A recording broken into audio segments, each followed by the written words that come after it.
Hey guys, tonight we are going to travel back to Tudor England, to the age of Henry and Elizabeth, of ruffs and royal courts and tall ships setting out across unknown seas, and we are going to talk about something that touched every single person who lived in that distant age, from the lowest beggar to the king himself: medicine. So, before you settle in, drop a comment telling me where you are watching from in the world and what time it is. It's always 2 a.m. somewhere, and I find it oddly comforting to imagine all of us scattered across the world, lying awake in the dark together, drifting back through the centuries. Also, tap that like button and subscribe, but only if you genuinely enjoy what I do here. No pressure at all. I will be here regardless, talking quietly in the dark about the long, strange history of how people used to live. Now, dim those lights. Switch on a fan for some soft background hum and get comfortable, because we have a long and gentle journey ahead of us tonight, back through the centuries to a world very different from our own. You do not need to remember any of it. Imagine being ill in Tudor England. Imagine the fever rising, the ache in your bones, the fear in your family's eyes. And then imagine the physician arriving, grave and learned in his dark robes, to examine you and to prescribe his cure. He would not reach for anything we would recognize. He would peer at your urine in a glass flask and consult the positions of the stars and weigh the balance of mysterious fluids he believed flowed through your body.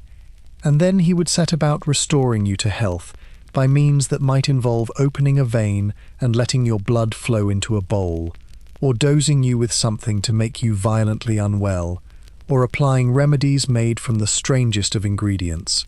And he would do all of this with complete confidence, certain that he was helping you, because this was medicine as the age understood it, the accumulated wisdom of centuries, trusted by king and commoner alike.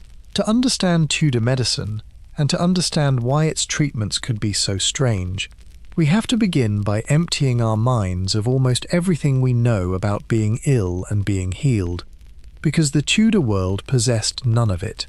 There were no antibiotics, no painkillers as we would know them, no vaccines, no anesthetics, no understanding of germs or bacteria or viruses, no knowledge of how the body truly worked, no notion that washing one's hands might prevent the spread of disease. The entire foundation of modern medicine, the whole vast edifice of understanding that we lean upon without a thought whenever we feel unwell, simply did not exist. The Tudor physician worked in a world of profound and total ignorance about the real nature of illness, and yet he worked within it with great confidence and learning. This is the first thing to hold gently in mind tonight, this absence, this emptiness where all our certainties would be. When a Tudor person fell ill, no one in the world could have told them what was actually wrong, in the way a doctor today could. No one knew that a fever might be caused by an infection, that an infection might be caused by tiny living things too small to see, that those things might be killed by the right medicine. None of that knowledge existed anywhere on earth. Disease was a mystery, a thing that came upon people from causes unknown, and the great project of medicine was to explain that mystery and to act upon it as best one could with the ideas available. And the ideas available, as we shall see, were inherited from the distant past and held with a confidence that had nothing to do with whether they actually worked. And illness was everywhere, far more present and far more frightening than it is for most of us today. People sickened and died at rates that are hard for us to imagine, and death was a constant, familiar presence, never far from any household. Children died in great numbers before they grew up. Women died in childbirth. Epidemics swept through towns and carried off the population in waves. Wounds that we would treat without a second thought could turn deadly. The ordinary infections that we shrug off could kill. To live in the Tudor world was to live with illness and death as close and constant companions, and to long, desperately, for anything that might offer healing or hope. Into this world of fear and suffering stepped the healers, offering their cures, and the people took those cures gratefully, because what else was there? We should be careful then, not to look down on the Tudor healers from our comfortable height, not to mock them as fools or butchers. They were doing their best in a world without any of the knowledge that makes our medicine work. They had inherited a system of ideas about the body and its ailments, a system that was elaborate and learned and internally logical, and they applied it with skill and care and genuine compassion. That the system was, in fact, mistaken about almost everything was not their fault. They could not have known. They were working in the dark, as every age works in the dark about the things it does not yet understand, and they reached for the best light they had. The strangeness of their medicine is not the strangeness of stupidity, but the strangeness of a different and now vanished way of understanding the world. So as we wander through the treatments tonight, the bloodlettings and the purges and the peculiar remedies, let us hold this larger picture gently in mind. This image of earnest and learned people doing their best in a world of total ignorance about the real causes of disease, reaching for cures within a system they trusted completely. It is a world both very strange and very human, a world of suffering and fear and the longing to heal, in which people did what they believed would help, and believed it sincerely. Let that sense of a world without our medicine settle softly in the dark. We turn now to the great idea that lay beneath it all, the theory of the four humours. At the very heart of Tudor medicine, the foundation on which everything else was built, lay a single great idea, a theory of the body so different from our own that we must approach it slowly and gently to understand it at all. This was the theory of the four humours, and to the Tudor mind it was not a theory at all but simply the truth, the obvious and self-evident way the human body worked, as certain to them as the circulation of the blood is to us. Almost every treatment, every diagnosis, every idea about health and sickness flowed from this one foundational belief, and so we must begin with it.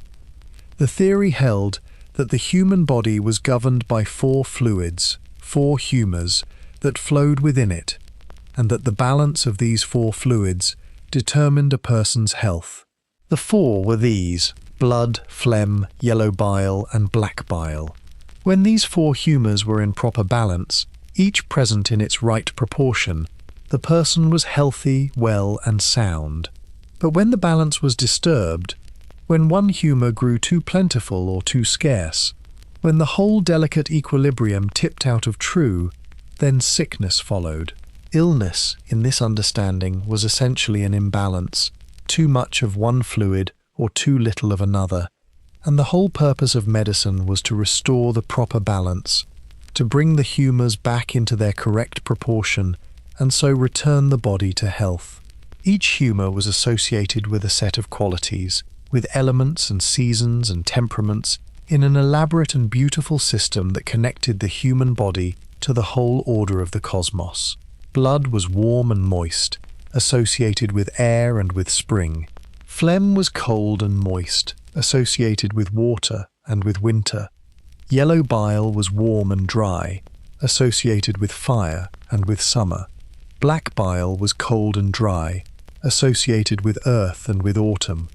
A person's basic temperament was thought to be set by the humour that predominated in them, so that one in whom blood dominated was sanguine and cheerful, one full of phlegm was calm and sluggish, one with much yellow bile was hot-tempered and quick, and one in whom black bile prevailed was melancholy and sad.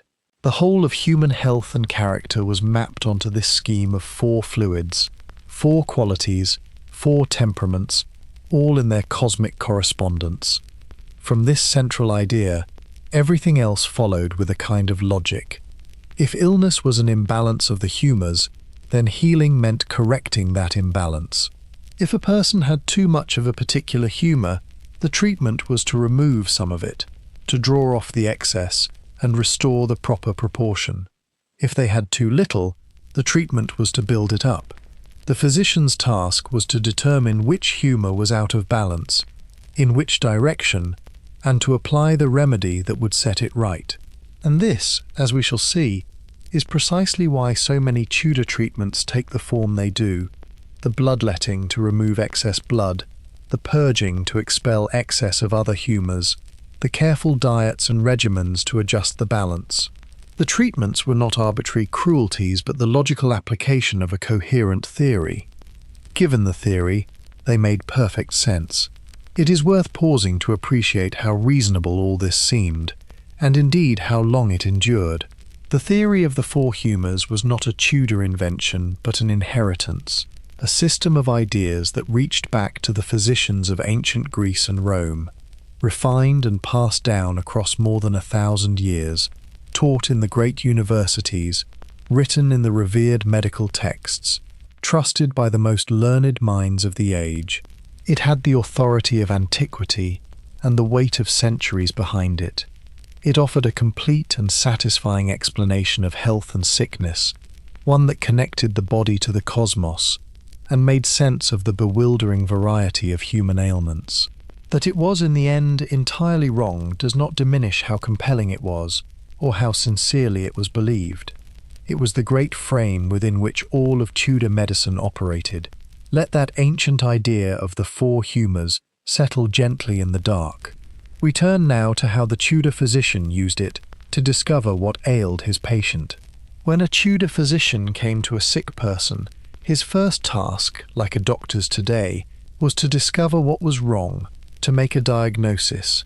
But the methods by which he did this were as different from modern medicine as the theory that underlay them, for he was not looking for germs or infections or any of the things a doctor looks for now. He was trying to read the balance of the humours, to determine which of the four fluids had fallen out of proportion and how, so that he could prescribe the remedy to set it right. And to do this, he had a range of techniques, some of which seem sensible enough to us, and others of which seem very strange indeed. The physician would begin, often, by observing the patient closely, by noting the signs that the body offered up. He would look at the colour of the skin, the appearance of the face, the brightness or dullness of the eyes. He would feel the pulse, the beating of the blood, which was thought to reveal much about the inner state of the body. He would ask about the symptoms, the pains and the discomforts, the appetite and the sleep, the workings of the body. He would consider the season of the year, the patient's age and temperament and way of life, all the factors that might bear upon the balance of their humours. Much of this careful observation was sensible and would not be entirely out of place today. The attentive noting of how the patient looked and felt and what their body was doing. But the interpretation of all these signs was shaped entirely by the theory of the humours, and so it led the physician in directions that now seem peculiar. A flushed face and a strong pulse might suggest an excess of blood, calling for it to be drawn off. A pale and sluggish appearance might suggest an excess of phlegm. The physician was reading the body as a kind of text, but the language he read it in was the language of the four humours, and every sign was a clue to which fluid had grown too plentiful or too scarce. The same symptom that a modern doctor would interpret in terms of infection or organ function, the Tudor physician interpreted in terms of humoral balance, and his reading led him to entirely different conclusions and entirely different cures. The learned physician also brought to bear a great deal of book knowledge, the wisdom of the revered medical authorities whose texts he had studied. Medicine in this period was, for the educated physician, very much a bookish and theoretical art, grounded in the writings of the ancient masters and the commentaries upon them. To diagnose was, in part, to apply this inherited learning, to match the patient's condition to the categories and explanations laid down in the great texts, to reason from the established theory to the particular case. The physician's authority rested heavily on his learning, his command of the texts and the theory, and his diagnosis was an exercise of that learning as much as a direct examination of the patient before him. And there were stranger methods of diagnosis too, methods that reached beyond the body of the patient to the wider cosmos. For many believed that the stars and planets influenced health, and that the heavens had to be consulted to understand a disease. But the most characteristic and curious of all the Tudor methods of diagnosis was the close and careful examination of the patient's urine a practice so central to the physician's art that the urine flask became the very symbol of the medical profession. It is to that strange and revealing practice that we turn next. Let that picture of the physician reading the body settle gently in the dark. We turn now to the curious tale of the urine. Of all the methods by which a Tudor physician diagnosed disease, none was more characteristic, more central, or stranger to modern eyes than the close examination of the patient's urine. So important was this practice that the glass flask used to hold and inspect the urine, a vessel called a Jordan or a urinal, became the very emblem of the physician, the object that signalled his trade as plainly as a sword signalled a soldier. To picture a Tudor doctor is to picture him holding such a flask up to the light, peering intently at the fluid within, reading in it the secrets of the body. This was the art of uroscopy, the diagnosis of disease by the inspection of urine, and it stood at the heart of the physician's practice. The physician believed that the urine, being produced by the body and carrying away its inner workings, offered a window into the balance of the humours and the state of the patient's health. By examining it closely, he thought he could read the condition of the body within, and so he would inspect the urine with enormous care and attention, considering every aspect of it.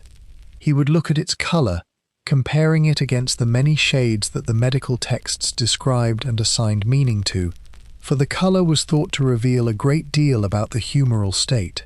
He would consider its clarity or cloudiness, the presence of any sediment or matter settled within it, the way these were distributed through the flask.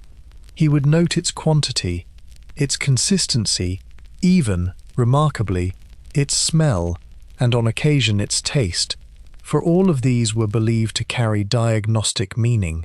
The flask itself was sometimes thought of as corresponding to the body, so that matter appearing at the top of the flask related to the head and the upper body, matter in the middle to the middle regions, and matter at the bottom to the lower parts, allowing the physician to localize the disturbance.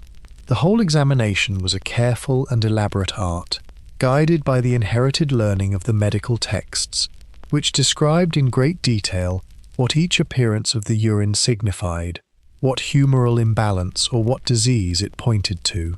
The physician, peering into his flask, was performing a sophisticated reading, applying a complex body of theory to the fluid before him, drawing his conclusions about the hidden state of the patient's body.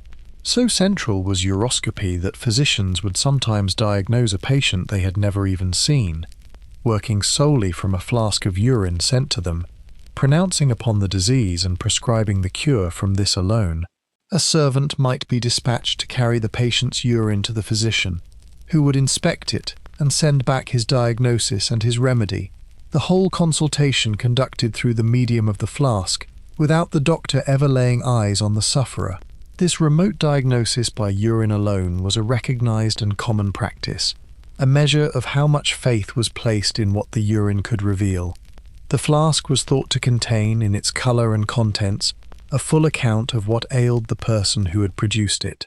We can smile at this now, knowing what we know, but we should also recognize the underlying impulse, the desire to find in the body's own products some readable sign of its inner state, some way to see within without being able to look within. In an age that could not peer inside the living body, that had no means of seeing the hidden organs at work, the urine offered something tangible, something that came from within and could be examined, a clue to the unreachable interior. That the clues were read through a mistaken theory does not change the ingenuity and the earnestness of the attempt. The physician, with his flask held to the light, was doing his best to see the invisible, to read the body's secrets in the only window he believed he had.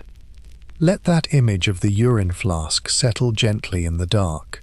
We turn now to the different kinds of healers who populated the Tudor world.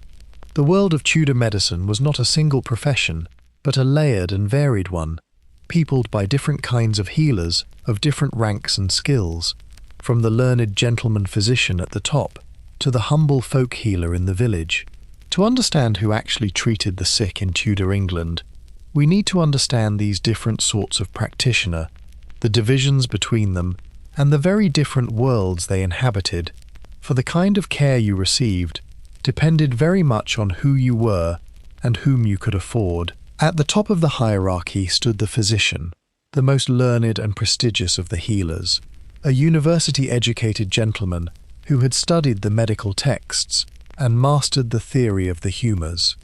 The physician did not, as a rule, work with his hands. He did not perform surgery or mix medicines himself. His was the lofty intellectual side of medicine, the diagnosis of disease, and the prescription of treatment based on his learning and his reading of the body. He examined the patient, consulted his knowledge, determined the humoral imbalance, and prescribed the remedy, which others would then carry out. The physician was a man of status and education, often serving the wealthy and the noble, his fees beyond the reach of ordinary people, his authority resting on his command of the ancient learning. There were relatively few such physicians, and they moved in the upper circles of society.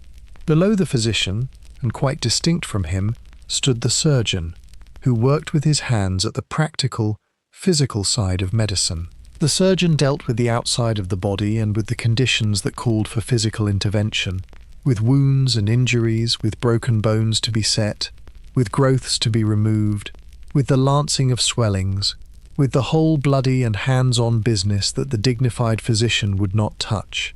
Surgery was regarded as a craft, a manual skill, lower in status than the learned physician's intellectual art, and the surgeon was trained not at university, but through apprenticeship, learning his trade by doing it.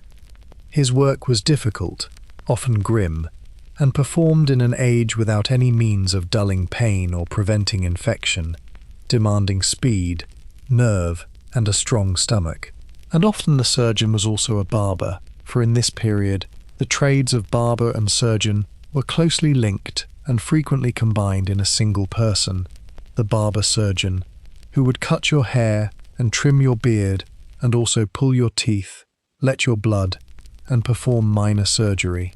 Alongside these stood the apothecary, the maker and seller of medicines, who prepared the drugs and remedies that the physician prescribed, compounding them from herbs and other ingredients in his shop. The apothecary was a tradesman, a kind of pharmacist, and many people, unable to afford a physician, went straight to the apothecary for advice and remedies, making him in practice an important provider of medical care to ordinary folk. These, then, were the official healers, ranked and divided. But beyond them lay a whole wider world of unofficial healers, the wise women and cunning folk, and the sellers of cures, to whom most ordinary people actually turned, and whom we shall meet later in our journey. Let that picture of the ranked healers settle gently in the dark.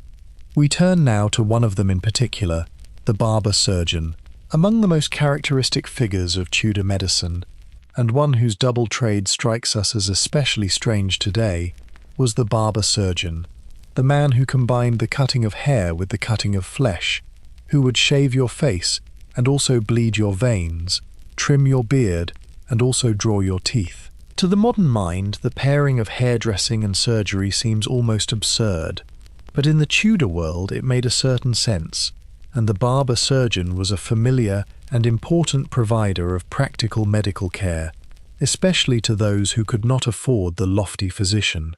The link between barbering and surgery had a logic to it that we can recover if we think about it.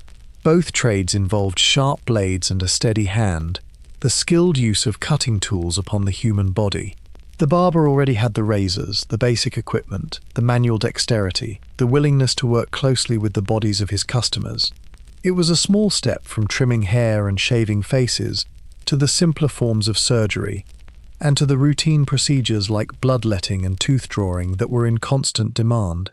And so the two trades grew together, and the barber-surgeon became a single recognized occupation, with the barber's pole itself, that familiar striped object, carrying associations with the bloodletting side of the trade, the red and white said by some to represent blood and bandages. The barber surgeon handled the everyday, practical medical needs of ordinary Tudor people. He performed bloodletting, the most common of all treatments, opening a vein to draw off blood as the physician or the patient's own sense of health required. He pulled aching teeth.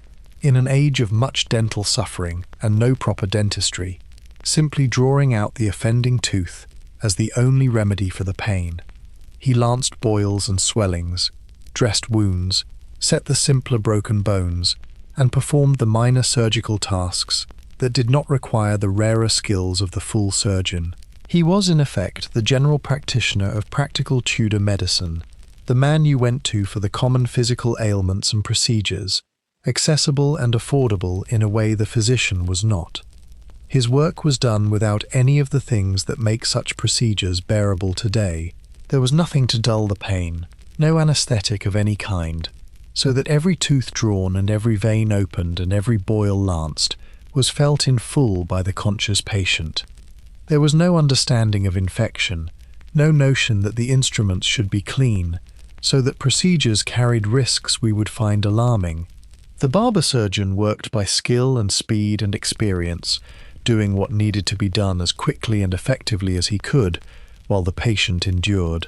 It was rough and ready medicine, practical and immediate, meeting the constant everyday demand for someone to pull the tooth, bind the wound, and let the blood.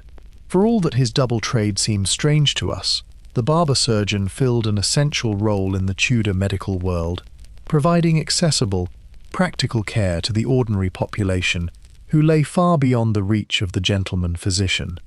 He was a craftsman of the body, skilled in the hands-on procedures that the age demanded, a familiar figure in town and village, as ready to bleed you as to barber you.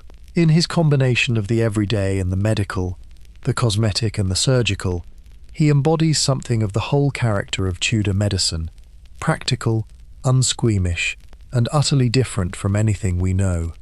Let that image of the barber surgeon settle gently in the dark. We turn now to the single most common treatment of all, the letting of blood. If there was one treatment above all others that defined Tudor medicine, one remedy reached for more often than any other, applied for an enormous range of conditions, and trusted as the great cure-all of the age, it was bloodletting, the deliberate drawing of blood from the patient in the belief that it would restore health. To us, this is perhaps the most disturbing of all the Tudor treatments, the idea of draining blood from someone already weak and ill, and yet to the Tudor mind, it was the most logical and beneficial of remedies, flowing directly from the theory of the humours, and it was practised constantly, on the well and the sick alike. The logic, once we hold the theory of the humours in mind, is perfectly clear. Blood was one of the four humours, and many illnesses were understood as arising from an excess of blood, too much of that warm and moist humour disturbing the body's balance. If sickness came from an excess of blood, then the obvious remedy was to remove some of that blood, to draw off the surplus and restore the proper proportion of the humours. Bloodletting was thus the direct and reasonable treatment for any condition thought to involve too much blood, which was a great many conditions indeed, from fevers to headaches to a vast range of other complaints. It was believed to cool and calm the body, to release the harmful excess, to bring the humours back into balance, and so restore health.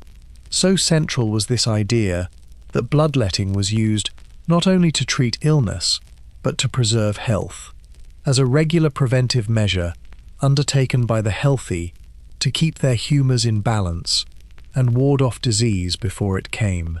People would be bled at certain times of year, or according to their constitution, as a kind of routine maintenance of the body, a regular drawing off to prevent the dangerous build-up of excess. It was woven into the very rhythm of caring for the body, a normal and expected part of maintaining one's health, not a desperate last resort, but a routine and trusted practice. The drawing of blood was simply what one did to stay well and to get well, as ordinary and accepted as taking a remedy is to us. The blood was usually drawn by opening a vein. The practitioner, often the barber surgeon, would judge how much to take according to the patient's condition, their strength, their age, the nature of their complaint. The amount and the timing were matters of skill and judgment, guided by theory and by experience, for to take too much could obviously weaken a patient dangerously. There were other methods of drawing blood besides opening a vein directly, including the use of certain small creatures kept for exactly this purpose, which we shall come to next. The whole practice was carried out with care and according to rule, a considered medical intervention rather than a careless butchery, however it may appear to us. The tragedy of bloodletting, of course, is that it did the very opposite of what was intended. Far from restoring the sick to health, the drawing of blood from a weakened patient could deepen their weakness, rob them of strength they needed to recover, and in serious cases do real harm. A practice trusted for centuries as the great healer was, in truth, often actively damaging, a clear and poignant example of how a mistaken theory, applied with the best of intentions, could lead to treatments that hurt rather than helped. And yet it was believed in utterly, applied universally, and trusted by the highest and the lowest alike, the very cornerstone of the age's medicine. It is the clearest illustration of the whole strange tragedy of Tudor healing, sincere, logical, learned, and wrong. Let that sober reflection settle gently in the dark. We turn now to one particular and curious instrument of bloodletting, the humble leech. Few instruments of Tudor medicine are as memorable, or as quietly unsettling to modern sensibilities, as the leech, the small blood-drinking creature, applied to the patient's skin to draw off blood as a gentler alternative to opening a vein. So associated was this creature with the practice of medicine that the word leech itself came to mean a healer or physician, and the application of leeches was a recognized and respectable part of the medical art, used to draw blood in a controlled and localized way. The leech is a small aquatic creature that feeds by attaching itself to a host and drinking its blood, and this natural appetite made it useful to the bloodletting physician. Where opening a vein drew blood from the general circulation, the leech could be applied to a particular spot to draw blood from a specific part of the body that was thought to need relief. This made the leech valuable for more delicate or localized bloodletting, in places where opening a vein would be difficult, or where a gentler, more targeted drawing of blood was desired. The practitioner would apply the leeches to the chosen area of the patient's skin, and the creatures would attach themselves and feed, drawing off the blood until they were full and dropped away or were removed. The use of leeches fit perfectly into the humoral framework, being simply another means of drawing off excess blood to restore the balance of the humours. It carried all the same logic as ordinary bloodletting, the same belief that removing blood would relieve the conditions caused by its excess, but offered a more controlled and localized method suited to particular complaints and particular parts of the body. For certain conditions, the gentle, gradual drawing of blood by leeches was thought preferable to the more dramatic opening of a vein, and the creatures were kept and used for this purpose as a normal part of medical practice. There was a whole art to their use, to where they should be applied, and how many, and for how long, guided by the theory and by experience. There is something strange and almost eerie to us in the image of these small creatures, applied deliberately to the body, to feed upon it as a cure, and yet to the Tudor mind it was a sensible and even refined medical technique, a way of achieving the beneficial drawing of blood in a controlled fashion. The leech was a tool of healing, valued and employed by respectable practitioners, part of the ordinary equipment of medicine. Its quiet, creeping work was trusted to draw off the harmful excess and bring relief, one more expression of the central conviction that the removal of blood was a path to health. And here is a curious twist that closes the circle in an unexpected way, for the leech, alone among so many discredited Tudor practices, has found a small and genuine place in modern medicine, used in certain specialized circumstances for its real ability to encourage blood flow in delicate situations. The creature so central to the mistaken medicine of the past turns out to have a narrow but real usefulness after all, a strange survival of an ancient practice into the age of science, though for reasons quite different from those the Tudor physician imagined. But that is a rare exception. For the most part, the bleeding and the leeching of the Tudor world was, like so much else, a sincere and trusted practice that did far more harm than good. Let that image of the healing leech settle gently in the dark. We turn now to another great family of treatments, the purges and the vomits. If bloodletting was the treatment for an excess of blood, the Tudor physician needed other means to deal with excesses of the other humours, the phlegm and the yellow bile and the black bile, and these means took the form of treatments designed to expel the offending matter from the body by other routes. These were the purges and the vomits, the remedies that worked by making the patient evacuate the body's contents, whether upward or downward, in the belief that this would carry away the excess humours and restore the proper balance. To the Tudor mind, these were entirely logical treatments. To us, they are among the more unpleasant to contemplate. The principle again followed directly from the theory of the humours. If illness arose from an excess of some humour, and if that humour could be driven out of the body, then the patient would be relieved and the balance restored. Blood could be removed by bleeding, but the other humours had to be expelled by other means, and the body offered natural routes for such expulsion. A purge was a remedy that worked downward, a powerful laxative that emptied the bowels, driving out what was thought to be the excess of corrupt humours collected there. A vomit, or emetic, worked in the opposite direction, a remedy that made the patient sick and brought up the contents of the stomach, expelling the offending matter upward. Both were aimed at the same end, the violent clearing out of the body to remove the harmful excess. These remedies were prepared from various substances known to have powerful effects upon the body, herbs and other ingredients that would reliably produce the desired purging or vomiting. The apothecary and the physician knew which substances would empty the bowels and which would turn the stomach, and they prescribed them to drive out the humour that was thought to be in excess. The treatment could be drastic, the effects severe, the experience for the patient thoroughly miserable, but this was understood as the medicine working, the body being cleansed of its harmful surplus. A thorough purging was a serious medical intervention, undertaken to restore health by emptying the body of its corruption.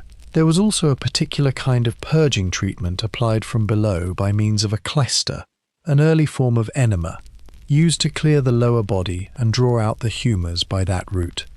This too was a recognized and common procedure, another method in the same family, aimed at the same goal of evacuating the excess and restoring balance. Between the bleeding, the purging, the vomiting and the clystering, the Tudor physician had a whole array of means for emptying the body of what he believed to be its harmful excesses, and these evacuative treatments formed a huge part of the medicine of the age, applied constantly and for a vast range of complaints.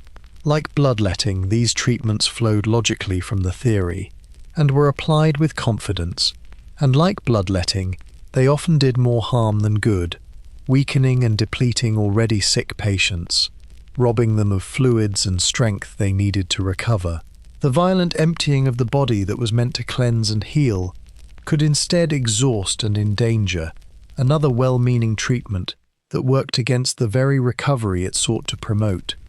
And yet it was trusted absolutely, a central pillar of the age's medicine, the logical consequence of the humoral theory applied with sincere belief. The Tudor patient, bled and purged and made to vomit, endured it all in the conviction that it was making them well. Let that sober picture settle gently in the dark. We turn now to gentler things, to the herbs and remedies of the apothecary's shop. Not all Tudor medicine was as drastic as the bleeding and the purging, and we turn now to a gentler and in some ways more appealing corner of the medical world, the apothecary's shop, with its shelves of jars and its drawers of dried herbs, its array of remedies compounded from plants and other ingredients.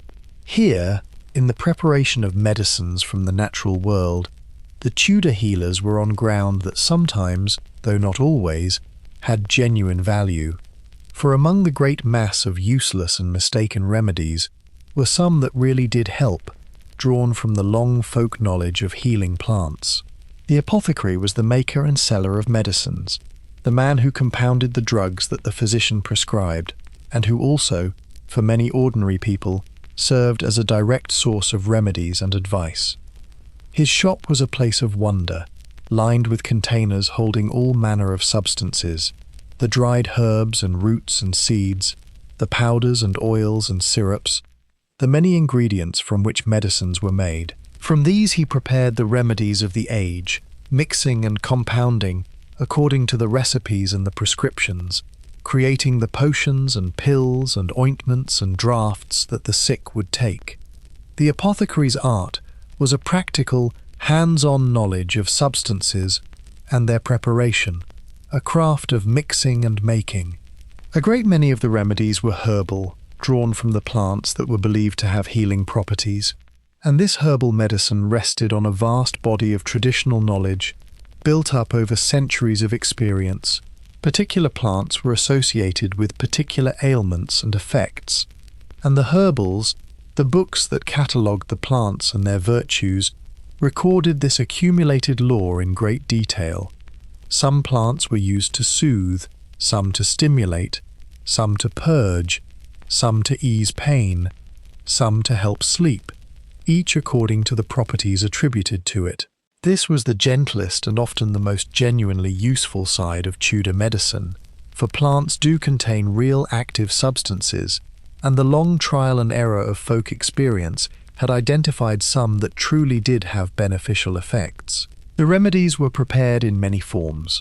There were draughts and infusions to be drunk, the healing properties of herbs drawn out into liquid. There were ointments and salves to be applied to the skin, for wounds and aches and ailments of the body's surface. There were pills and powders to be swallowed, syrups to soothe the throat and chest, poultices to be laid upon afflicted parts.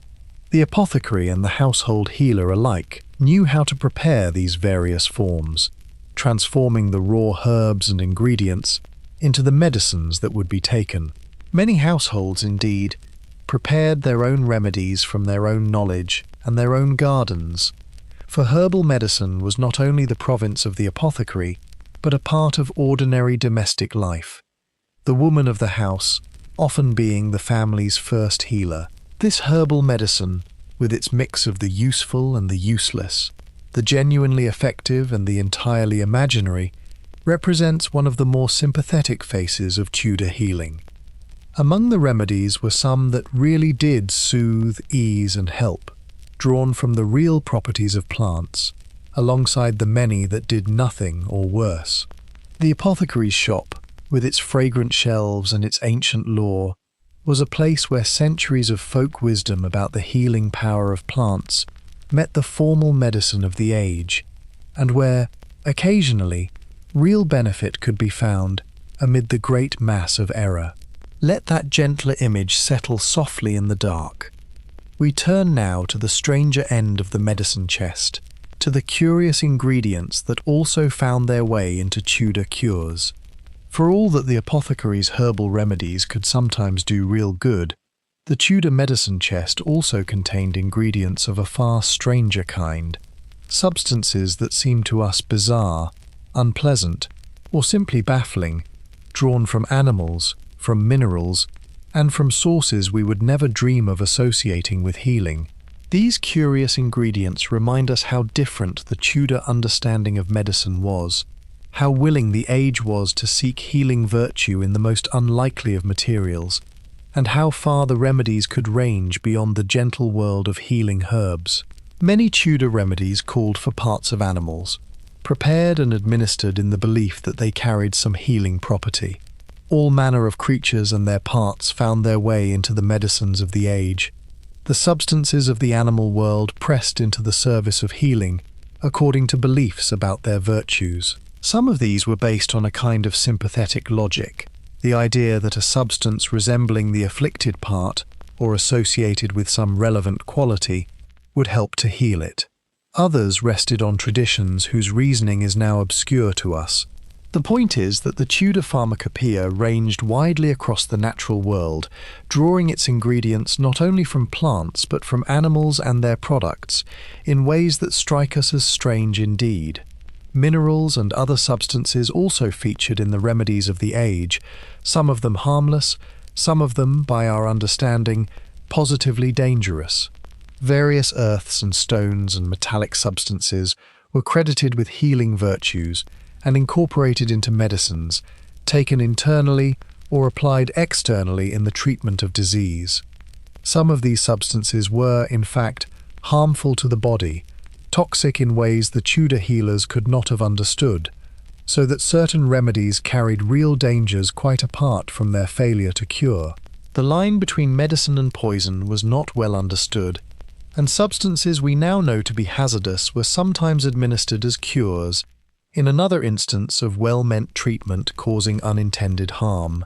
There were also remedies that depended on rarity and expense, exotic ingredients brought from distant lands and credited with great healing power, sought after by those who could afford them as especially potent cures. The costliness and rarity of such substances enhanced their reputation, the sense that something so precious and hard to obtain must surely possess great virtue. The wealthy could command these expensive and exotic remedies, while ordinary people made do with humbler ingredients, so that even in medicine, the divisions of wealth and status shaped what treatment one received. The most prized remedies were often the most rare and dear, their value as much a matter of their scarcity as of any real effect. To survey the full range of Tudor remedies, then, is to encounter a varied and bewildering world. There were the genuinely useful healing herbs, there were the harmless but useless animal preparations, and there were the positively dangerous mineral substances, all jumbled together in a system that had no reliable way of telling which was which. The Tudor healer, lacking any means of truly testing what worked, drew on tradition, theory, and belief to assemble his remedies, and the result was this curious mixture of the helpful, the useless, and the harmful. It is a vivid reminder of how medicine looked before there was any systematic way of discovering what actually healed. Let that image of the medicine chest settle gently in the dark. We turn now to a different influence upon Tudor healing altogether, the power of the stars. To the modern mind, medicine and astrology belong to entirely separate worlds, the one a science and the other a superstition, but to the Tudor mind they were closely linked, for many believed that the stars and planets exerted a real influence over the human body and its health, and that no physician could properly understand or treat disease without consulting the heavens. Astrological medicine was a respected and learned part of the healing art, and the careful study of the positions of the celestial bodies was, for many practitioners, an essential tool of diagnosis and treatment. The belief rested on a vision of the cosmos as a connected whole, in which the great bodies of the heavens influenced the smaller world of Earth and the human body within it. The planets and the signs of the zodiac were each associated with particular parts of the body, particular humours, particular qualities, so that the state of the heavens at any given moment was thought to bear upon the state of the body. The movements of the celestial bodies, their positions relative to one another and to the signs of the zodiac, were believed to affect health, to make certain times favourable or dangerous for particular conditions or treatments. To understand a disease fully and to treat it correctly, the physician needed to take the heavens into account, to know what the stars were doing and how they bore upon the case. There was a particular image that captured this belief, the figure sometimes called the Zodiac Man, which showed a human body marked with the signs of the zodiac, each sign assigned to the part of the body it was thought to govern. This figure served as a guide to the physician, showing him which celestial sign ruled which part of the body, so that he could relate the heavens to the human frame and judge how the stars bore upon his patient's condition. The head, the chest, the limbs, the various organs and regions, each fell under the influence of a particular sign, and the wise physician consulted this correspondence in his diagnosis and his treatment, matching the disease and the body part to the heavens above. The influence of the stars was thought to extend to the timing of treatments, so that certain procedures should be undertaken or avoided according to the positions of the celestial bodies. There were favourable and unfavourable times for bloodletting, for purging, for the various interventions of medicine, determined by the state of the heavens, and the careful physician would consult the stars before acting, choosing the propitious moment and avoiding the dangerous one. The whole practice of medicine was thus woven together with the reading of the heavens, the physician needing to be something of an astrologer as well as a healer, attentive to the sky as well as to the body, timing his treatments by the stars. This marriage of medicine and astrology, so strange to us, was entirely natural in an age that saw the cosmos as a connected and meaningful whole, in which the heavens and the human body were bound together in a web of correspondence and influence. To consult the stars was not, to the Tudor mind, a departure from medicine into superstition, but an integral part of the healing art, a recognition of the real forces that were believed to shape health and disease. The physician with his star charts and his zodiac man was practicing medicine as his age understood it, attending to the full reality of the influences upon his patient, reaching beyond the body to the heavens in his effort to heal. Let that image of the starry medicine settle gently in the dark. We turn now to the harder, more physical side of healing, the work of the surgeon. We turn now to the surgeon and to the hard, physical, hands-on side of Tudor medicine, the treatment of wounds and injuries and the conditions that called for the knife. This was the grimmest and most demanding corner of the healing art, performed in an age without any means of dulling pain or preventing infection, and we shall walk through it gently and without dwelling on anything distressing, for our purpose is to understand, not to alarm. The surgeon's world was difficult and often harrowing, but it too was a realm of skill, courage, and the sincere effort to heal. The surgeon dealt with the outside of the body and with the conditions that required physical intervention rather than the internal remedies of the physician. He treated wounds, the injuries of accident and violence, and the hazards of a hard physical world, cleaning and dressing them and trying to promote their healing. He set broken bones, manipulating them back into place and binding them so that they might knit and mend. He lanced and drained swellings and abscesses, relieving the pressure and letting out the matter within. He dealt with growths and other conditions of the body's surface that called for removal or treatment. His was the practical, physical medicine of the body's exterior and its injuries, the medicine of the hand and the instrument, rather than the potion and the theory. The great difficulty of the surgeon's work, the thing that shaped it above all, was the absence of any means of preventing the patient's pain. There was no anaesthetic, nothing that could render the patient insensible or truly dull the agony of a procedure, and so every operation was performed upon a conscious, feeling person who endured the whole of it. This terrible fact governed the entire practice of surgery, demanding above all speed, for the faster the procedure was done, the sooner the suffering would end. The skilled surgeon was a quick surgeon, one who could perform his work with the greatest possible speed to spare the patient the prolongation of pain. There were attempts to ease suffering with various preparations thought to dull the senses, but nothing that truly worked as we would understand it, and the patient's endurance was, in the end, the main thing that carried them through. The other great difficulty, unknown to the surgeon himself, was the danger of infection, for in an age with no understanding of germs, there was no notion that wounds and instruments should be kept clean, and procedures were carried out in conditions that we now know invited the entry of deadly infection. A patient might survive the procedure itself only to succumb afterward to the infection that followed, a danger the surgeon could neither see nor understand nor prevent.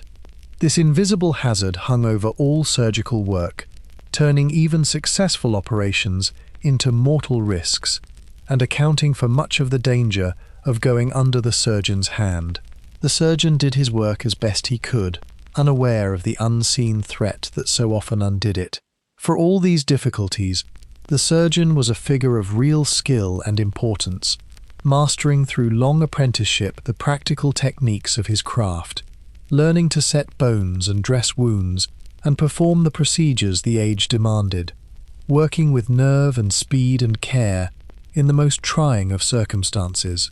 His was a hard calling, requiring a strong stomach and a steady hand and the ability to do difficult things to suffering people for their own good. That he worked without the knowledge and the tools that make modern surgery safe and bearable only makes his skill and courage the more striking. He did what could be done, in a world that could do so little, and he did it in the sincere effort to heal. Let that picture of the surgeon's work settle gently in the dark. We turn now, gently and briefly, to the hardest of his tasks. Of all the tasks that fell to the Tudor surgeon, the hardest and most dreaded, for surgeon and patient alike, was the removal of a limb, the amputation undertaken when an injury or a disease of the limb was judged to leave no other choice. We shall treat this gently and briefly, for it is the grimmest corner of our whole journey, but it belongs in any honest account of Tudor medicine, and understood rightly it is a story not of cruelty but of desperate necessity, and of the surgeon's grim courage in the face of an impossible situation. Amputation was a last resort, undertaken when a limb was so badly injured or so afflicted by disease that the surgeon judged it could not be saved and that leaving it would cost the patient their life. In an age without the means to treat severe injuries and infections of the limbs, there were situations in which the only hope of saving the patient was to remove the affected limb entirely, sacrificing the part to save the whole. It was a terrible choice, undertaken only when the alternative was judged to be certain death, a desperate measure for a desperate situation. The surgeon who performed it was not inflicting needless suffering, but making the hardest of medical decisions, choosing the dreadful course that offered the only chance of survival. The procedure, performed without any means of dulling the patient's pain, demanded above all the greatest possible speed, for the whole ordeal had to be endured by the conscious patient, and the only mercy the surgeon could offer was to be quick. The skilled surgeon prided himself on the speed with which he could perform such an operation, minimizing the duration of the suffering, doing what had to be done as swiftly as humanly possible. We shall not dwell on the details, which need not detain us tonight, beyond saying that it was an ordeal of the most extreme kind, borne by the patient with whatever courage and endurance they could summon, and performed by the surgeon with whatever speed and skill he could bring to bear.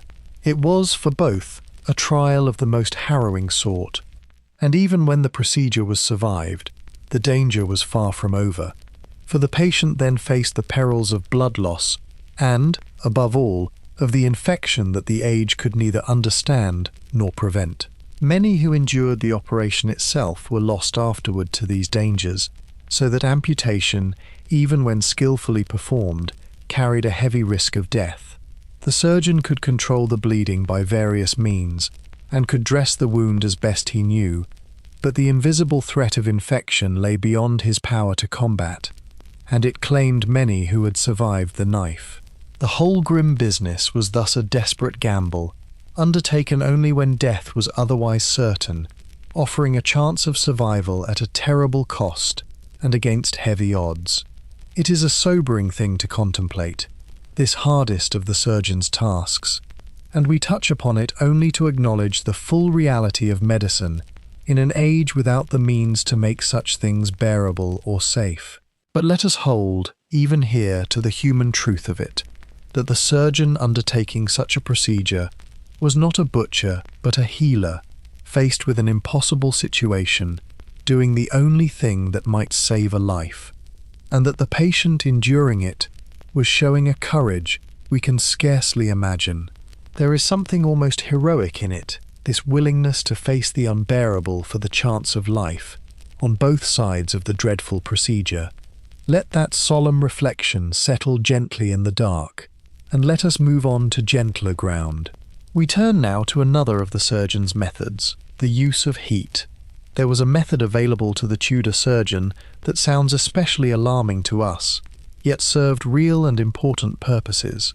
The use of heat, of the heated iron applied to the body, in the practice known as cautery. We shall approach this too with a gentle and unsensational eye, for understood in its context it was not a torment but a tool, used to achieve ends that the surgeon had few other means of accomplishing. Cautery was the application of something very hot, typically a heated iron instrument, to a part of the body, and it served several distinct purposes in Tudor surgery. One of its most important uses was to stop bleeding, for the heat could seal a wound or a vessel and halt the flow of blood, a vital capacity in an age with limited means of controlling bleeding. When a wound bled dangerously or after a procedure that had opened the flesh, the application of heat could close the bleeding and save the patient from bleeding away, making cautery a genuinely valuable technique for this purpose. In a world without the methods we now use to control bleeding, the searing heat that could seal a wound was a real and important resource. Cautery was also used in the treatment of wounds in the belief that it would help to clean them and promote their healing, destroying corruption and sealing the wound against further harm. The application of heat to a wound was thought to have a cleansing and healing effect, to burn away what was bad and to close and protect the injured flesh. Whether or not this actually helped in the way intended, it was a recognized treatment, applied in the sincere belief that it aided recovery, another instance of the surgeon using the means he had in the effort to heal. The heat that seemed so harsh to us was, to the surgeon, a healing agent, a way of treating wounds and promoting their mending. The practice was carried out, like all surgery of the age, without any means of dulling the patient's pain, and so it was, like the other procedures, an ordeal to be endured. But it was undertaken for real medical reasons, to stop bleeding and to treat wounds, purposes that the surgeon had few other ways of achieving, and it should be understood as a genuine medical technique rather than a cruelty. The searing iron, for all that it makes us wince, was a tool of healing in the surgeon's hand, applied to save life and to mend the body by the means the age afforded. It was harsh, but it was purposeful, and it belonged to the serious practice of surgery. Like so much of Tudor medicine, cautery shows us a world making do with limited and difficult means, achieving real ends, like the controlling of bleeding, through methods that seem alarming to us, but that serve genuine purposes in the absence of anything better. The surgeon reaching for the heated iron was not reaching for an instrument of torment, but for one of the few tools he had to stop a dangerous flow of blood or to treat a wound, using it with skill and purpose to mend the body. Understood thus, even this harsh-seeming practice takes its place among the sincere and reasoned techniques of an age doing its best with what it had. Let that picture of the healing heat settle gently in the dark. We turn now to some of the particular procedures the surgeon might undertake for specific afflictions. One of the most feared afflictions the Tudor surgeon might be called upon to treat by the knife, and one of the very few serious internal operations the age attempted, was the removal of a stone that had formed within the body and caused great suffering. This condition, the formation of a hard stone within the bladder, was a known and dreaded affliction, causing terrible pain, and the operation to remove it, the cutting for the stone, was one of the most serious and perilous procedures a surgeon could undertake. We shall treat it briefly and gently, as we have the other hard procedures.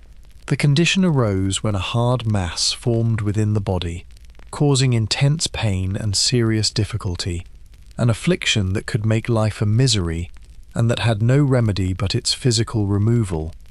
Those who suffered from it endured great torment, and for the worst cases, the only hope of relief lay in the surgeon's intervention, the cutting that would remove the offending stone. It was a well-known affliction of the age, dreaded both for the suffering it caused and for the fearful nature of the only cure. To be afflicted with the stone was a hard fate, and to seek its surgical removal was to face one of the most dangerous procedures of Tudor medicine. The operation, like all surgery of the age, was performed without any means of dulling the patient's pain, and it was an internal procedure of real difficulty and danger, demanding considerable skill from the surgeon and great courage and endurance from the patient. It was undertaken only because the suffering of the condition was so severe that the risk of the operation seemed worth bearing, a desperate remedy for a desperate affliction. We need not dwell on the details of the procedure, which need not trouble us tonight, beyond noting that it was among the most serious operations attempted, perilous in the extreme, and survived only by good fortune and the surgeon's skill. Those who specialized in it became known for this particular and difficult art. The dangers were grave, both the immediate perils of the procedure and the ever-present threat of the infection that the age could not understand or prevent, and many who underwent the operation did not survive it. And yet, for those in the grip of the affliction, the suffering was such that the dreadful risk could seem preferable to a life of unrelenting pain, and so the operation was sought and performed, a measure of how terrible the condition was that people would face so perilous a remedy. The cutting for the stone stands as another example of Tudor surgery, at its most serious and most dangerous, undertaken in extremity, against heavy odds, in the effort to relieve a suffering that had no other cure. It is a reminder, this dreaded operation, of how much was endured in an age that lacked the means to treat conditions we can now address with relative ease, and of the courage, on both sides, that such procedures demanded. The surgeon who attempted so perilous an operation, and the patient who submitted to it, were alike facing the limits of what their age could do, reaching for a desperate remedy in the face of terrible suffering. That such operations were attempted at all speaks to the determination of the age to heal where it could, even against the longest of odds and at the most fearful of risks. Let that solemn picture settle gently in the dark. We turn now to another bold procedure, the opening of the skull. One of the boldest and most startling procedures the surgeons of the age might attempt was the opening of the skull, the operation known as trepanning, the making of a hole in the bone of the head to treat certain conditions thought to call for such drastic intervention. This procedure, ancient in its origins and still practiced in the Tudor age, strikes us as among the most alarming of all, and we shall touch upon it gently, for it too belongs to the story of how the age tried to heal even the gravest afflictions. Trepanning involved the making of an opening in the skull, the removal of a small piece of the bone of the head, undertaken for various reasons according to the medical understanding of the time. It might be attempted in the treatment of injuries to the head, to relieve pressure, or to address damage to the skull, or for other conditions thought to call for such intervention. The idea of deliberately opening the skull seems extraordinary to us, and the procedure was indeed a serious and dangerous one, but it was a recognized part of surgery, with a long history reaching back into ancient times, undertaken in the belief that it could relieve certain grave conditions of the head. The procedure required great skill and care, for the surgeon was working upon the head, opening the protective bone of the skull, a delicate and perilous undertaking. It was performed, like all the surgery of the age, without any means of dulling the patient's pain, demanding the same speed and nerve and endurance as the other great operations. We need not dwell on the manner of it, beyond noting that it was a careful and dangerous procedure, attempted only for conditions thought to warrant so drastic a measure, and carrying serious risks. That it was attempted at all reflects the boldness of the age's surgery and the willingness of surgeons to undertake even the most alarming interventions in the effort to heal. The reasoning behind trepanning, like so much of Tudor medicine, mixed some genuine if limited understanding with a good deal of mistaken theory.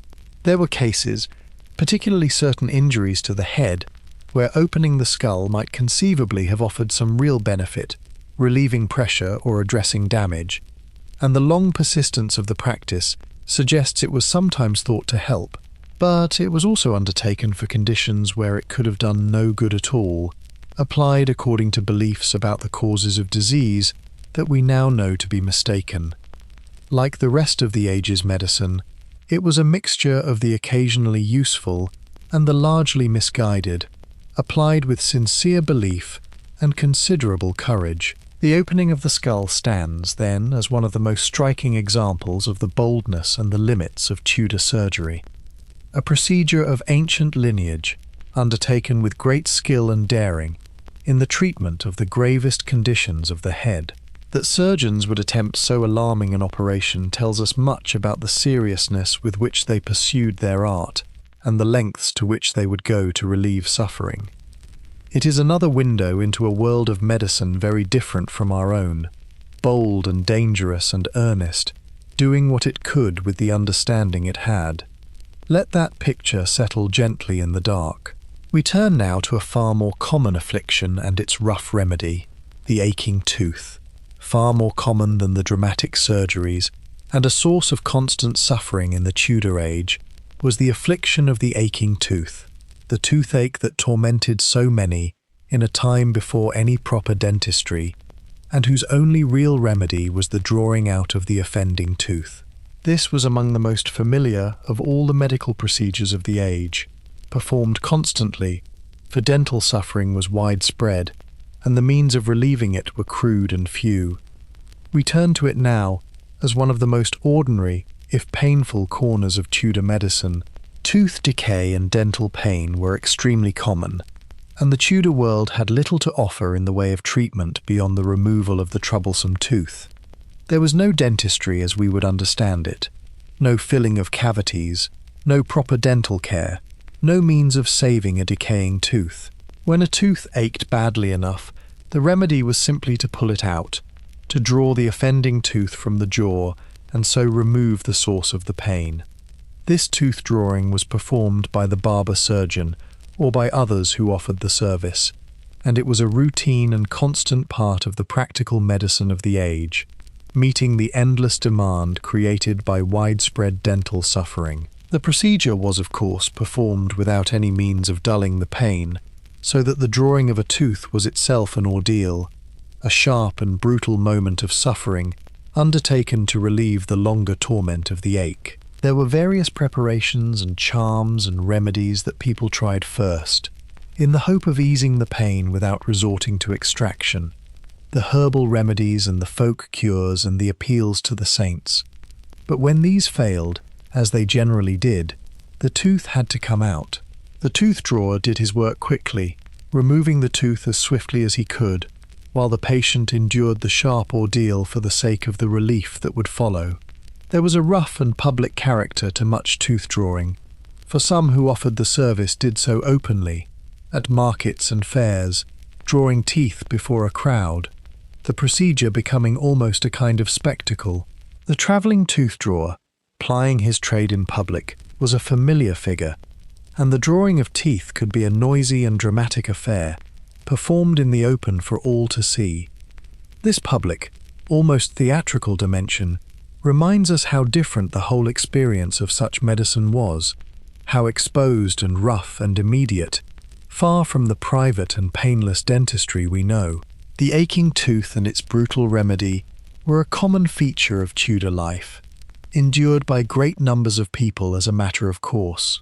For all its crudeness, the drawing of the tooth did at least address the problem at its source, removing the decayed tooth that caused the pain, and in the absence of any better remedy, it was the only effective relief available. The Tudor sufferer, tormented by the ache, submitted to the drawing as the necessary price of relief, enduring the sharp ordeal to be free of the longer pain. It was rough medicine, but it worked after its fashion, and it met a constant and pressing need.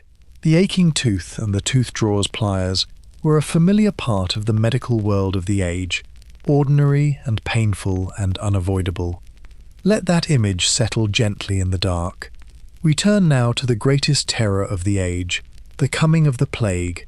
No account of Tudor medicine would be complete without the plague, the terrible epidemic disease that periodically swept through the land, carrying off great numbers of people and striking terror into every heart.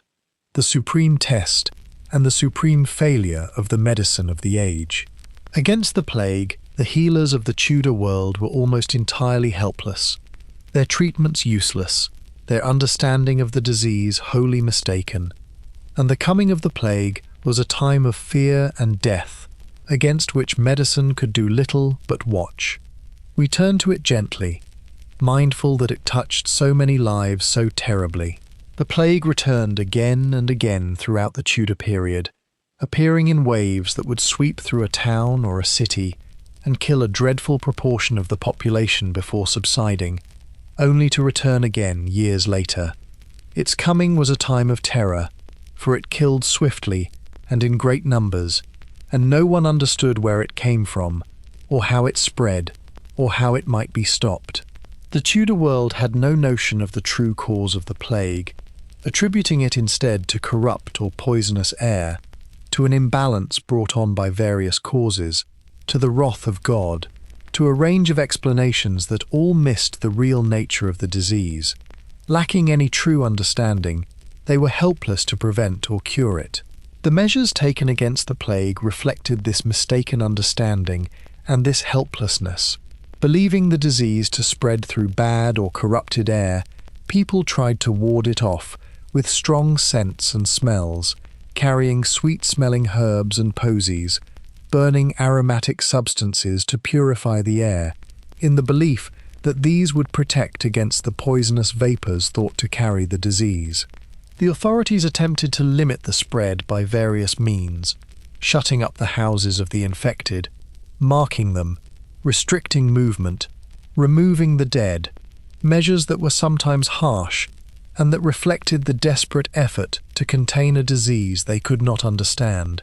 Many who could afford to do so simply fled the affected places, escaping to the countryside to wait out the danger, and flight was often the most effective response available, removing people from the unseen source of infection. The medical treatments offered against the plague were, like the rest of the age's medicine, drawn from the theory of the humours and the mistaken understanding of the disease, and they were almost wholly useless against so deadly an affliction.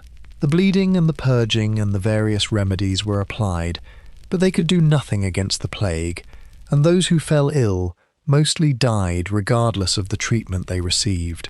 The helplessness of medicine in the face of the plague was complete, a stark demonstration of how little the age truly understood, and how powerless its treatments were against a serious infectious disease. The healers did what they could, applying their useless remedies, but against the plague their art simply failed. There is a famous image associated with plague medicine, the physician in a strange beaked mask filled with herbs, but this belongs more to a later period and to other lands than to Tudor England, and we should not imagine it too readily in our Tudor scene. What is true is that the plague represented the supreme failure of the medicine of the age, the disease against which all its theories and treatments proved utterly powerless, the great killer that medicine could neither prevent nor cure nor understand. It is a sobering reminder of the limits of Tudor healing, of how much suffering and death the age endured against a disease it could not begin to comprehend. Let that solemn reflection settle gently in the dark. We turn now to another great trial of the age, the dangers of childbirth. One of the most important and most dangerous passages of Tudor life was childbirth, the bringing of new life into the world. It was attended with great peril in an age without the medical knowledge to make it safe, and it lay almost entirely in the hands of women, the midwives who presided over birth, and the female helpers who attended it.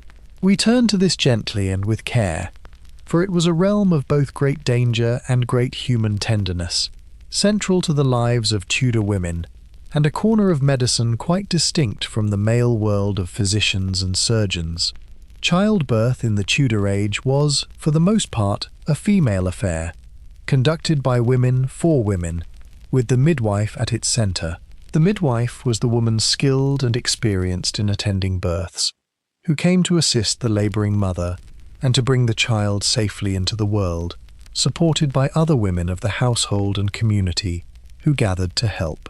The male physicians and surgeons were generally not present at ordinary births, which belonged to the women's sphere, to the midwife and her helpers, who managed the whole process according to their experience and their inherited knowledge.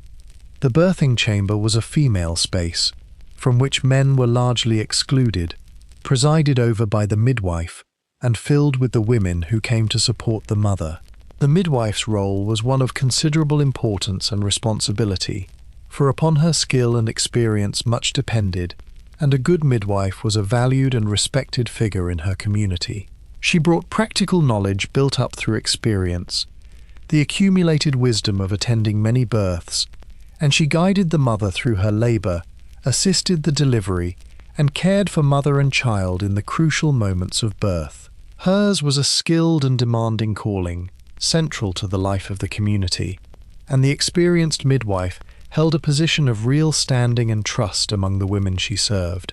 She was the expert in this most vital of matters, the one who knew what to do. But childbirth was attended with terrible dangers, for the age had no means of dealing with the things that could go wrong, and both mother and child faced real peril in every birth. Many women died in childbirth, and many infants did not survive, the dangers of the process being beyond the power of the age to prevent or remedy. When complications arose, there was often little that could be done, and birth that went wrong could end in tragedy for mother, child, or both. This ever-present danger hung over every pregnancy and every birth, making childbirth one of the great perils of a woman's life. Faced with courage and with fear, and surrounded with prayer and hope as much as with practical care, the shadow of death lay close to the bringing of life. For all its dangers, the world of Tudor childbirth was also a world of female solidarity and care, of women supporting women through one of life's most vital and perilous passages, the midwife, and the gathered helpers surrounding the mother with their knowledge and their comfort. It was a realm of medicine that belonged to women, conducted by women, in which the practical skills and the human tenderness of the female community came together to bring new life into the world against the constant shadow of danger. The midwife and her helpers did what they could, with skill and care and courage, in this most important of human passages. Let that picture of the birthing chamber settle gently in the dark. We turn now to the everyday remedies that ordinary people relied upon for their common ills. Away from the great dramas of surgery and plague and childbirth, most of the medicine of the Tudor age was concerned with the ordinary, everyday complaints that have always troubled people: the coughs and colds, the aches and pains, the stomach troubles and skin complaints, and minor ailments that make up so much of ordinary ill health. For these common troubles, people relied on a great body of household remedies and traditional cures, mostly herbal, often homemade, drawn from the long folk wisdom of the age. And it is in this everyday medicine that we find some of the most sympathetic and even sensible of Tudor treatments. For the common ailments, the first resort was usually the home and its remedies. For most ordinary illness was treated not by physicians or surgeons, but within the household itself, by the woman of the house and her store of remedies and knowledge. Households kept stocks of dried herbs and prepared medicines, and the housewife was expected to know how to treat the ordinary ailments of her family, to make the remedies and apply the cures for the everyday troubles that did not call for the expense of a professional healer. This domestic medicine, passed down among women and recorded in the household books of remedies, was the first line of treatment for most ordinary illness, a practical home healing drawn from tradition and experience. The remedies themselves were mostly herbal, made from the plants believed to help with particular complaints, prepared as drinks and poultices and ointments, and applied to the ordinary ailments of life. There were herbs for coughs and chest troubles, herbs to settle the stomach, herbs to ease pain, herbs to help with sleep, herbs for the skin, each according to its reputed virtues.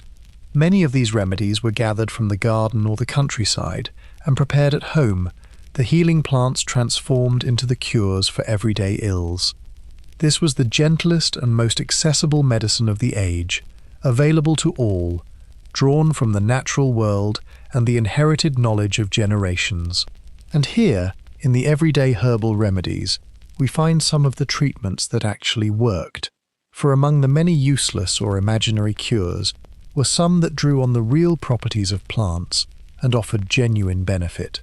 Certain herbs really did soothe a cough, or settle a stomach, or ease a pain, or help with sleep, their real active properties producing real effects, so that the traditional remedy, arrived at through long trial and error, sometimes truly helped. The folk wisdom embodied in these household cures, built up over centuries of experience, had identified some genuinely effective remedies amid the great mass of useless ones, and the everyday medicine of the age was the better for it. It was here, more than in the learned theories of the physicians, that real, if modest, benefit was often to be found. The everyday medicine of the Tudor age, the household remedies for common ills, thus represents one of the more appealing faces of the age's healing, practical, accessible, drawn from nature and tradition, and sometimes genuinely effective. The woman of the house, treating her family's coughs and aches with her store of herbal remedies, was practicing a medicine that, for all its limitations, met the constant need created by ordinary illness, and that occasionally drew on real and useful knowledge. It was the medicine that touched most lives most often, the quiet, domestic healing of everyday troubles, and it deserves its place in our story, alongside the grander and stranger practices of the professional healers. Let that gentle picture settle softly in the dark. We turn now to the unofficial healers, to whom many ordinary people turned, the wise women and the cunning folk. Beyond the official world of physicians and surgeons and apothecaries lay a whole other realm of healing, the world of the unofficial healers, the wise women and cunning folk who treated the sick in town and village, and to whom most ordinary people actually turned in their troubles. These local healers, working outside the formal structures of medicine, were in practice the most important providers of care for the common people, accessible and affordable where the learned physician was distant and dear, and they occupied a fascinating place on the borderland between medicine and magic. The wise woman or cunning man was a local figure reputed to possess healing knowledge and other special skills, to whom people turned for help with illness and with a range of other troubles. These healers worked within their communities, drawing on traditional knowledge of herbs and remedies, on inherited lore, and often on elements of charm and ritual and magic, offering a kind of healing that blended the practical and the supernatural. They were not trained physicians or members of any formal body, but local practitioners whose reputation rested on their reputed knowledge and their perceived success, trusted by their neighbours and resorted to in time of need. For most ordinary people, unable to afford the physician, it was to such healers that they turned. The healing offered by the cunning folk mixed practical herbal remedies with charms, rituals, and appeals to supernatural power, reflecting a world in which the boundary between medicine and magic was not sharply drawn. The wise woman might prescribe a herbal remedy and also work a charm, might offer a practical treatment and also a ritual or a spoken formula, blending the natural and the supernatural in her healing. To her clients, this mixture made sense, for illness was understood as potentially having supernatural as well as natural causes, and healing might require addressing both. The cunning folk operated in this borderland, offering a holistic kind of help that addressed the sick person's troubles by whatever means their tradition supplied. These healers also offered help with troubles beyond illness, for the cunning folk were resorted to for a range of problems, from finding lost or stolen goods to countering the effects of ill-wishing and witchcraft, occupying a broad role as helpers and problem solvers in their communities. The same person who treated the sick might also be consulted about other misfortunes, applying their reputed special knowledge and powers to a variety of troubles. This wide role made the cunning folk important figures in community life, the people one turned to when faced with the troubles, both medical and otherwise, that the ordinary resources of life could not address. They were healers, but also something more, local possessors of special knowledge and power. The world of the wise women and cunning folk reminds us that the official, learned medicine of the physicians was only a part of the healing of the age, and not the part that touched most lives. For the great majority of ordinary people, healing meant the local healer, the wise woman with her herbs and her charms, the cunning man with his remedies and his rituals, the accessible and affordable practitioners who worked within the community on the borderland of medicine and magic. Theirs was the medicine of the common people, blending practical knowledge with supernatural belief, meeting the needs that the formal medicine of the age left unmet. Let that picture of the village healer settle gently in the dark. We turn now more closely to the magical and religious side of healing, to charms and prayers, and the power of the saints.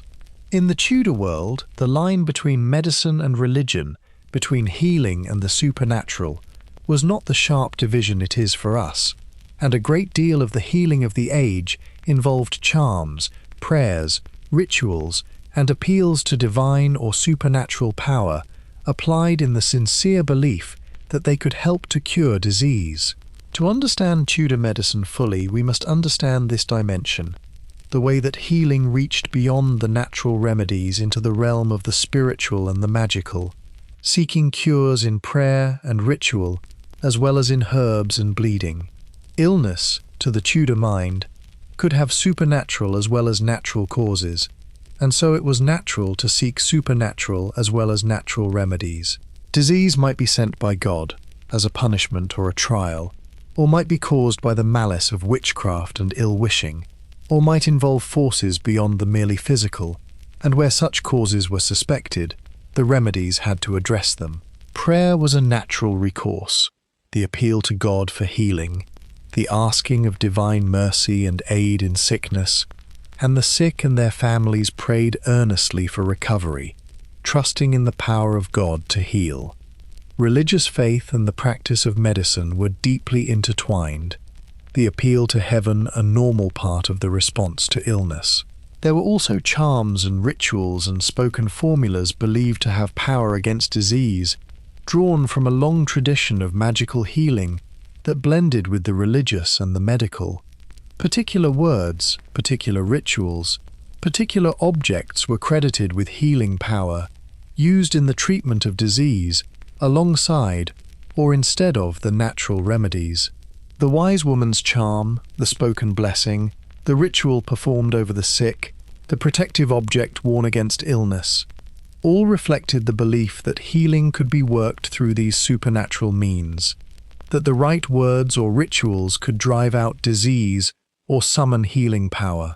This magical healing was woven through the medicine of the age, a recognized if unofficial part of how people sought to cure the sick.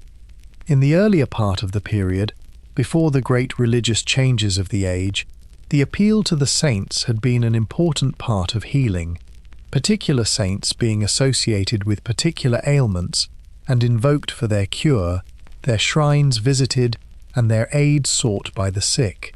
The religious upheavals of the Tudor century changed much of this, altering the religious landscape and the place of such practices, but the deep human impulse to seek healing through faith and the supernatural persisted throughout, taking different forms as the religious world changed. The appeal to divine power, the prayer for healing, the trust in forces beyond the natural, remained a constant feature of how people faced illness, however the particular religious forms might shift.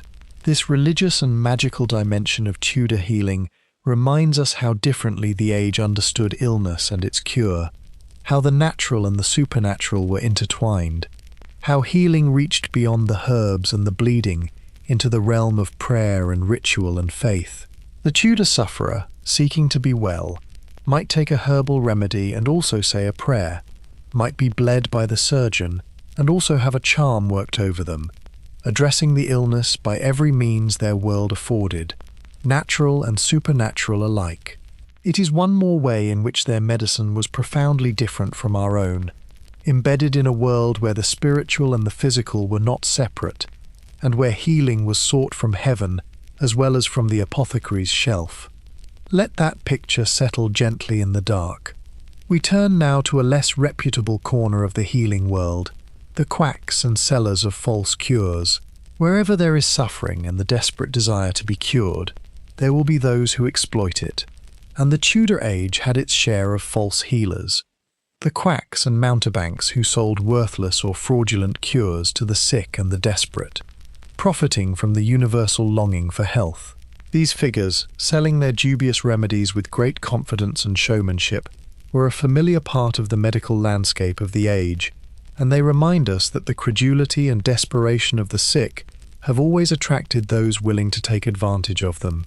The quack or mountebank was a seller of cures who made grand claims for remedies that were, in truth, worthless or fraudulent, preying upon the sick and the desperate, with promises of healing that the remedies could not deliver.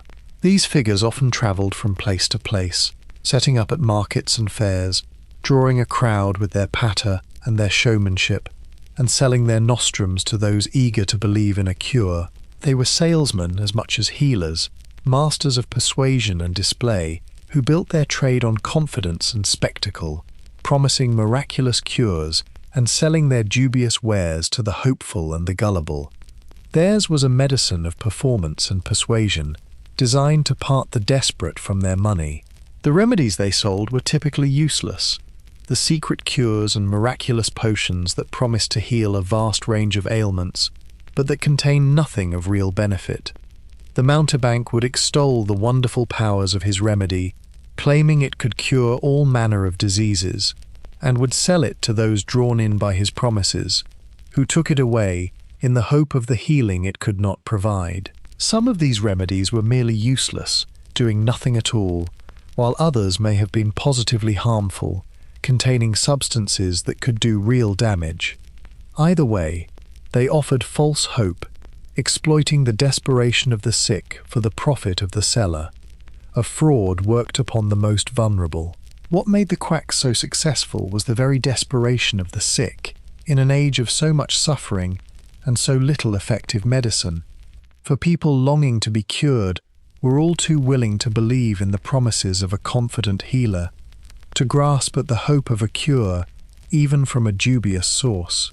In a world where the legitimate medicine often failed, where so many diseases had no real remedy, the desperate were ready to try anything, to believe in any promise of healing, and this made them easy prey for those who sold false cures with sufficient confidence. The quack's trade flourished on this desperation, on the gap between the suffering of the sick and the power of medicine to relieve it, a gap into which the seller of false hope readily stepped. The quacks and mountebanks, then, represent the exploitation of the universal human longing for health, the turning of suffering and desperation to profit through the sale of false cures. They were a recognized and persistent feature of the medical world of the age, plying their trade among the sick and the hopeful, and they remind us of a constant truth, that wherever medicine is weak and suffering is great, there will be those who sell false hope to the desperate. It is a less reputable corner of the story, but a real and revealing one, showing us the darker side of an age in which the desire to be cured so often outran the power to cure. Let that picture settle gently in the dark. We turn now to a more hopeful question and ask what, amid all the error, the Tudor healers actually got right. We have travelled a long way tonight, through the bleeding and the purging and the useless remedies, and it would be easy to conclude that the healers got everything wrong, that their medicine was nothing but error and harm. But that would not be fair or accurate.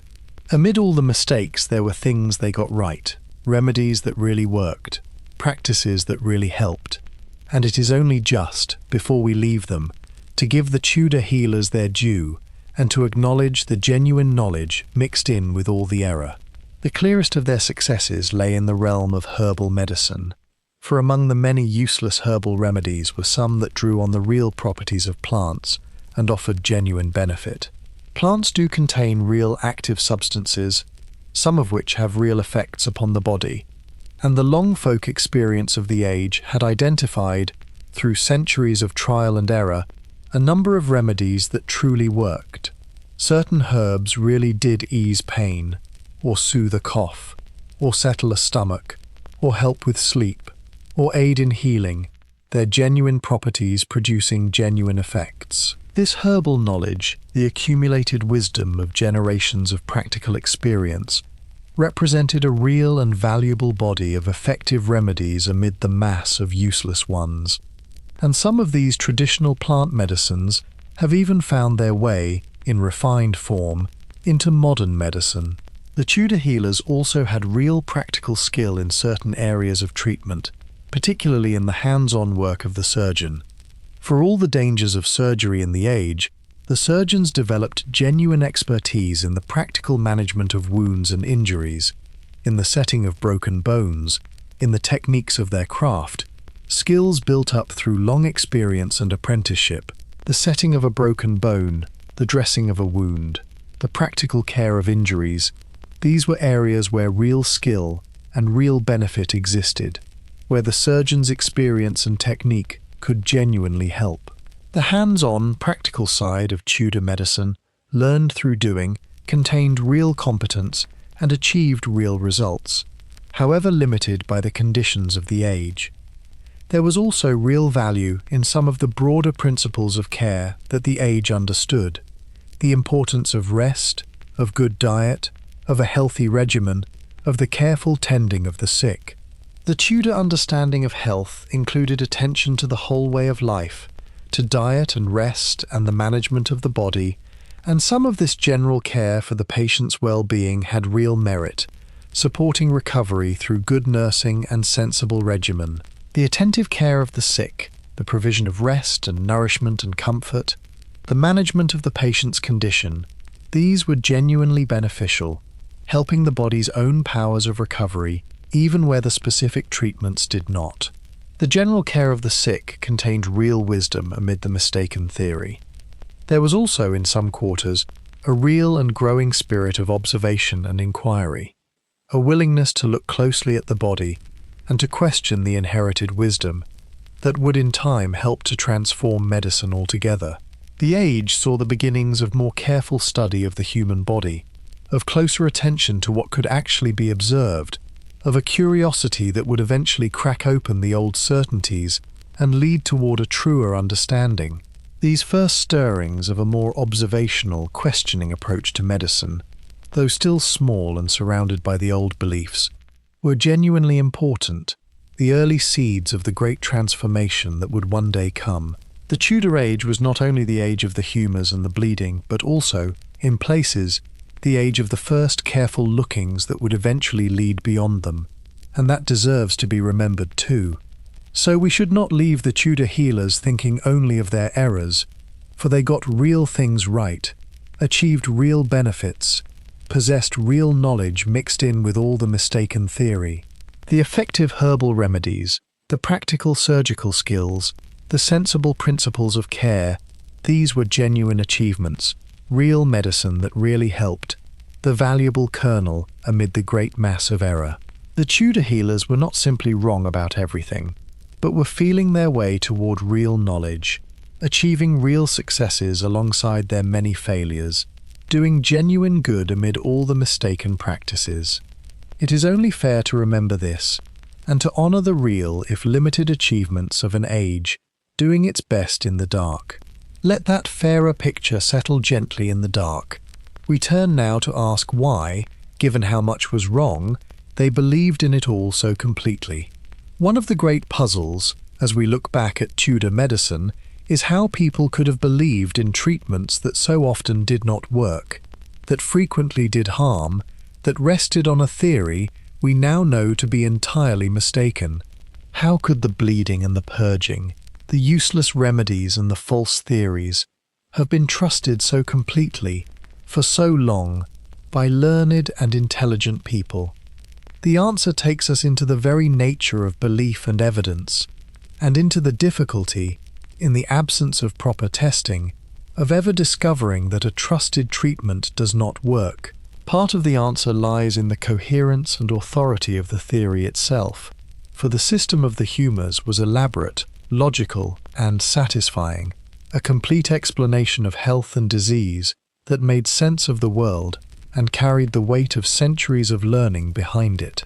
The treatments flowed logically from the theory, so that to one who accepted the theory, the treatments made perfect sense, were the obvious and reasonable things to do, and the theory had the authority of antiquity, the endorsement of the revered ancient masters, the backing of the universities and the learned tradition, all of which made it deeply convincing.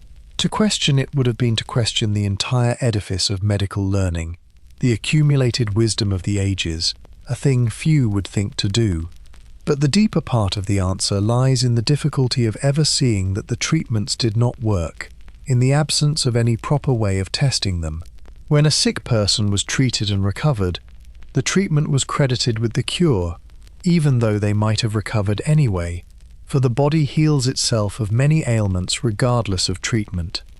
When a sick person was treated and died, the death could be attributed to the severity of the disease, or to the treatment having come too late, rather than to the failure or harm of the treatment itself. There was no way in this period of systematically comparing treated and untreated patients, of testing whether a remedy actually helped, and so the treatments could never be properly judged. The natural recovery of patients was credited to the medicine, and the failures were explained away, so that the belief in the treatments was constantly confirmed and never refuted. This is a profound and important point, for it shows how a whole system of ineffective medicine could sustain itself indefinitely in the absence of proper testing.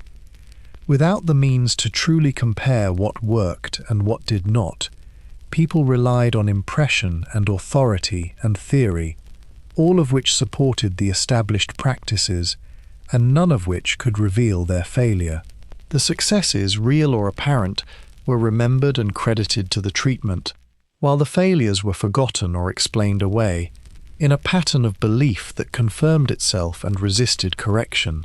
It was not stupidity that sustained Tudor medicine, but the absence of the methods of testing that we now take for granted, the methods that alone can reveal whether a treatment truly works. Understanding this helps us to see the Tudor healers not as fools but as people trapped in a system they had no means of seeing past, believing sincerely in treatments they had no way of properly testing, sustained in their belief by the coherence of their theory and the absence of any way to refute it. And there is a quiet warning in it for us too. It is easy to imagine that we would have seen through it, that we would have noticed the bleeding did no good and refused it. But we would almost certainly have believed exactly as they did, for we would have had the same theory, the same authorities, the same absence of any means to test the truth. The fault was not in their minds but in their tools, and that is a humbling thing to remember, for it asks us to wonder, gently, which of our own certainties a future age will look back upon with the same puzzled tenderness we feel for theirs. It is a humbling lesson about the nature of knowledge and belief, about how easily even intelligent and careful people can be mistaken when they lack the means to test their beliefs, about how essential proper testing is to discovering the truth. The Tudor healers believed because, lacking such testing, they had every reason to believe and no way to discover their error. Let that thoughtful reflection settle gently in the dark. We turn now to look at ourselves and at the medicine we so easily take for granted. Having seen the strange and often alarming medicine of the Tudor age, we may find ourselves looking with new eyes at the medicine of our own time and feeling perhaps a quiet and unaccustomed gratitude for the things we usually take entirely for granted. For the contrast between Tudor medicine and our own throws into sharp relief just how extraordinary our medical knowledge is, how much suffering it has banished, how much we possess that the Tudor world could only have longed for. It is worth pausing, at the end of our journey, to feel that gratitude. Consider the simple fact that when we fall ill today, we can usually be told what is actually wrong with us, the real cause of our sickness, identified and understood. The Tudor sufferer could never know this, for no one in the world understood the true causes of disease. We can know that an infection is caused by bacteria, that it can be treated with the right medicine, that we will very likely recover. This knowledge, which we hold so casually, was utterly beyond the reach of the Tudor world, which faced illness in total ignorance of its real nature. The simple ability to know what ails us, and to treat it effectively, is a gift of incalculable value that the Tudor age entirely lacked.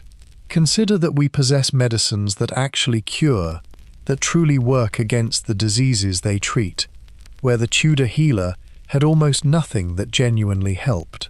We have antibiotics that defeat the infections that killed so many in the past. We have vaccines that prevent diseases that once swept through the population in deadly waves. We have effective treatments for a vast range of conditions that the Tudor world could only suffer and endure. The plague that the Tudor healers were helpless against, the infections that killed so readily, the conditions that had no remedy. So many of these we can now prevent or cure. The gap between their helplessness and our power is immense, a measure of how far medicine has travelled. Consider too that we can be treated without agony, that the surgery which was once an unspeakable ordeal can now be performed while we feel nothing at all, that the pain which the Tudor patient simply had to endure can now be banished.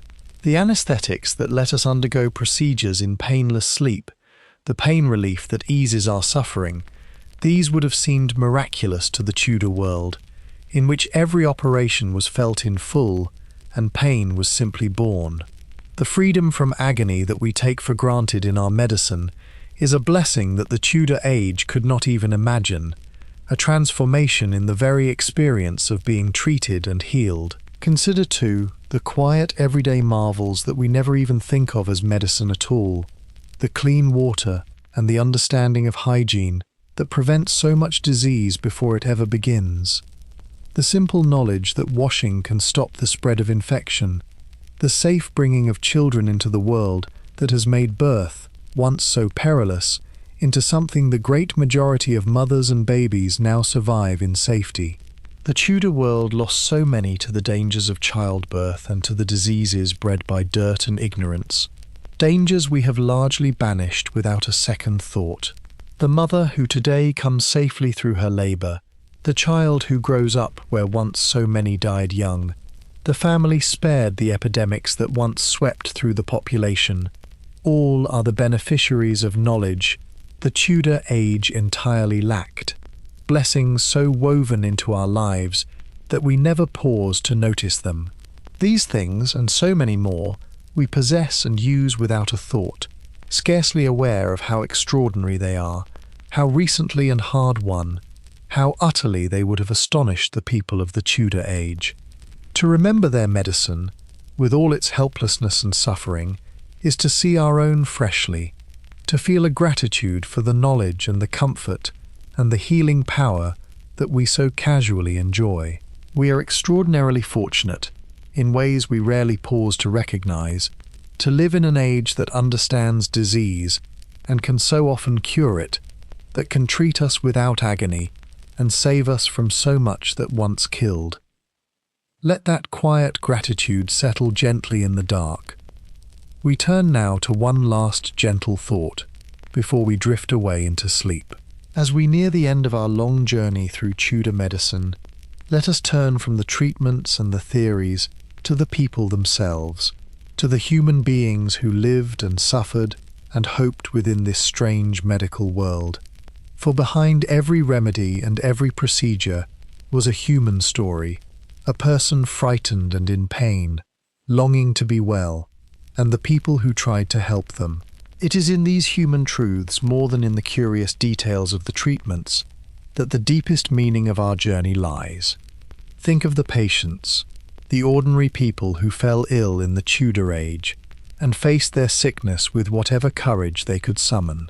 They suffered the same fears we suffer when we or those we love fall ill, the same dread of pain and death, the same longing to be well, but they faced it all in a world that could offer them so little, that often could not even tell them what was wrong. They endured treatments that we would find unbearable, submitted to the bleeding and the purging and the surgery without any of the comforts we take for granted, bore their illnesses and their cures with a fortitude born of necessity. Their courage in the face of so much suffering and so little help is something to marvel at. The quiet endurance of people who had no choice but to bear what came.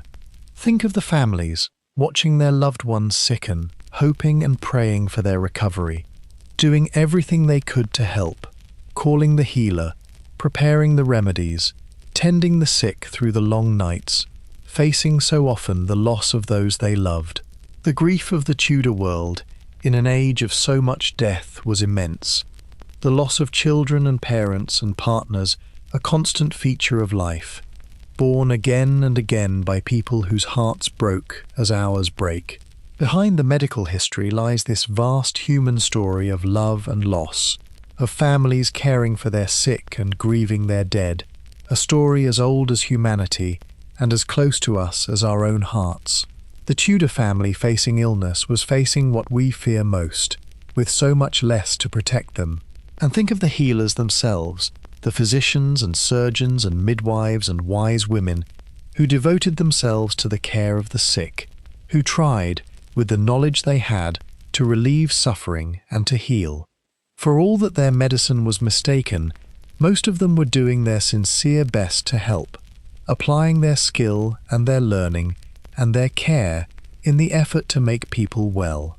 The surgeon performing his dreadful operations, the midwife attending the perilous birth, the physician puzzling over his patient, the wise woman with her herbs and charms, all were trying, in their different ways, to bring healing and relief, to ease the suffering of their fellow human beings. There is something honourable in this devotion to the care of the sick, however limited the means. In these human truths, the suffering of the patients, the love and grief of the families, the devotion of the healers, we find the real heart of the story of Tudor medicine, the human reality beneath the curious treatments and the mistaken theories. It is a story of people not so different from ourselves, facing the universal human realities of illness and death and the longing to heal, with so much less than we possess to help them. To remember their medicine is to remember them, these people of the distant past, in their suffering and their courage and their care, and to feel our kinship with them across all the centuries. Let that human recognition settle gently in the dark. We turn now to our final gentle thought. As our long night draws toward its close, let us hold one final gentle thought, a thought that reaches across all the distance between the Tudor world and our own, and finds, in the end, a deep and human connection.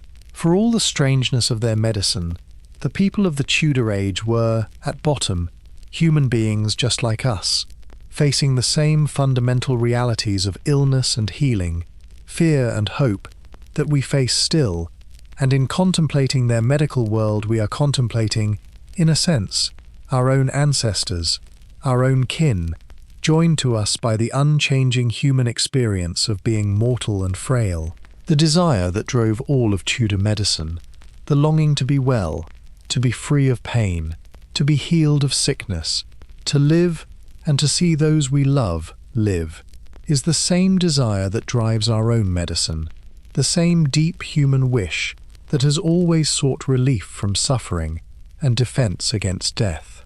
The Tudor sufferer longing to be cured and the modern patient hoping for recovery are joined by this common longing, this universal human desire for health and life that reaches across all the centuries and all the differences of knowledge and technique.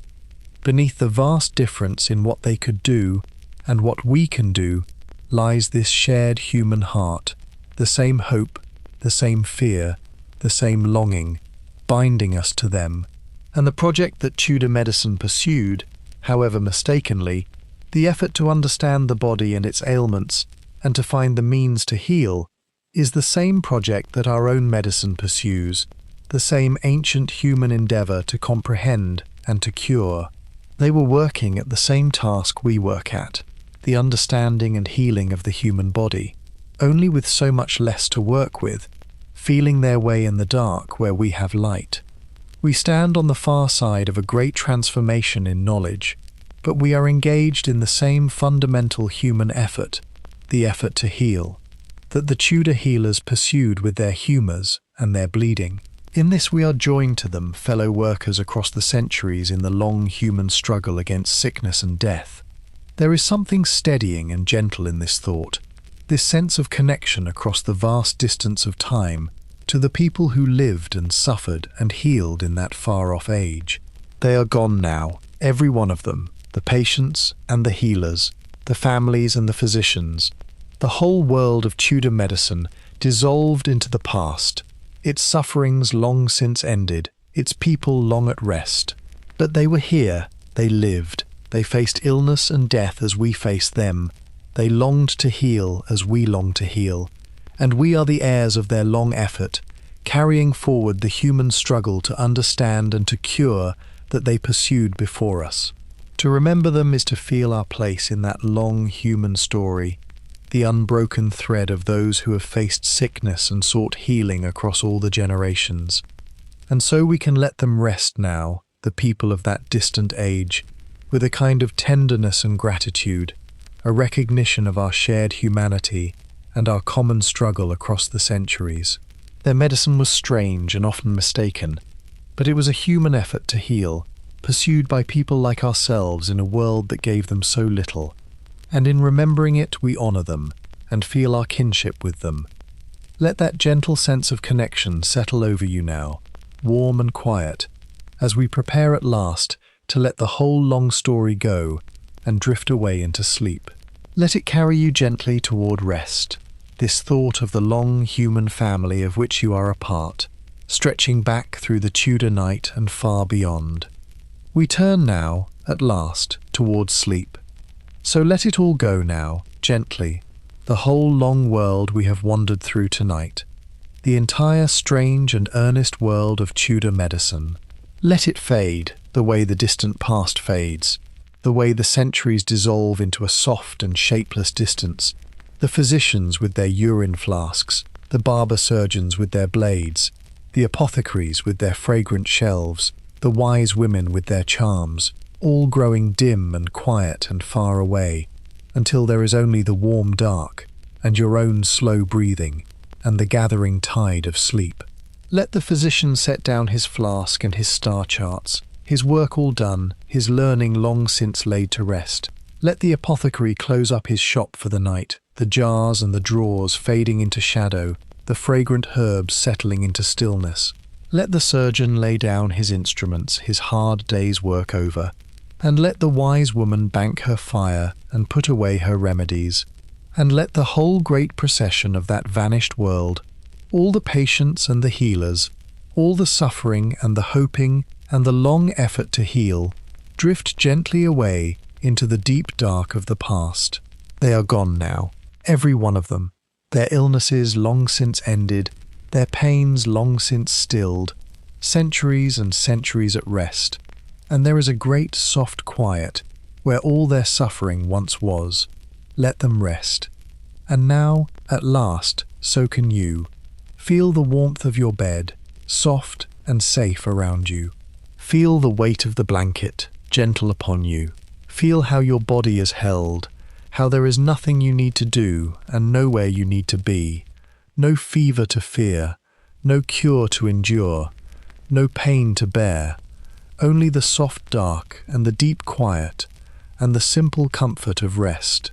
Feel your breathing slow and your shoulders soften, and the small cares of the day loosen their grip, one by one, and drift away into the dark, like distant lights going out across a sleeping land, until there is only you and the warmth and the deep and rising quiet. And feel, perhaps, a quiet gratitude as you lie there, warm and well and safe, for the simple gift of health, for the comfort of an age that can heal where the Tudor world could only suffer, for your own sound and resting body, held gently in the dark. You are well, and you are safe, and you are free to rest, free of all the fears and all the sufferings of that distant age, carried by your own slow breathing towards sleep. There is nothing to fear and nothing to endure, only the soft surrender to rest, the gentle sinking down into the warm and shapeless dark, where all is quiet and all is well. The whole long story we have travelled, the whole strange world of Tudor healing, can simply be set down now and released, dissolving into the warm dark, leaving you weightless and at peace, drifting gently down into sleep. And if any last image still lingers at the edge of your thoughts, some grave physician, some fragrant shop, some flickering candle in a sick room long ago, let it grow soft now, and slow and distant, the way a story fades as you slip past its edge into sleep, the images dimming, the voices receding, the whole long Tudor world dissolving quietly into the warm and shapeless dark. You can simply let it drift away, like the day itself, like the deep past itself, out into the quiet and gone. Good night, traveller. The old world of suffering and strange cures is at peace, all its pains long since stilled, all its people long at rest, and you are well and warm and safe. And so, at last, you may rest too. Rest easy, sleep deep. I'll be here, somewhere in the quiet, when you wake.